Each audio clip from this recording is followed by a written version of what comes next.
Hello guys, नमस्कार. तर आज मम्मी पप्पांचा उपवास होता. सो माझ्या एकटीसाठी सगळं जेवण बनवण्यापेक्षा म्हटलं काहीतरी वेगळं बनवून खाऊया. तर मग आमच्याकडे श्रावणामध्ये थालीपीठ असं पण बनवतातच. मग म्हटलं थालीपीठ बनवूया. तर मग ते थालीपीठसाठी जे वेगळं पीठ बनवून ठेवतो आपण घरी, ते काही शिल्लक नव्हतं. मग घरी असलेल्या पिठामध्येच बनवलं. ज्वारीचं आणि हरभरा डाळीचं, गव्हाचं आणि तांदळाचं पीठ घातलं. त्याच्यामध्ये गव्हाचं पीठ सगळ्यात कमी घालायचं, कारण त्याने वातड होतात थालीपीठ. मग ते मळून घेतलं. त्याच्यामध्ये लसणाची आणि हिरव्या मिरचीची पेस्ट घातली, मीठ घातलं आणि ओवा टाकला. ते छान मऊसूद मळून घेतलं आणि हे तुम्ही बघू शकताय, छान पातळ थापून घेतलं.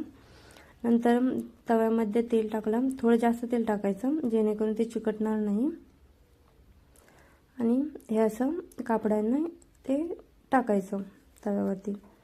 तर तुम्ही बघू शकताय, छान थालीपीठ झालेलं आहे.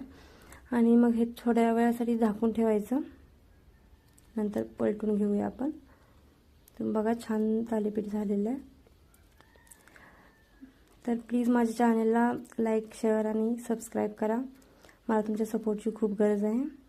Bye bye.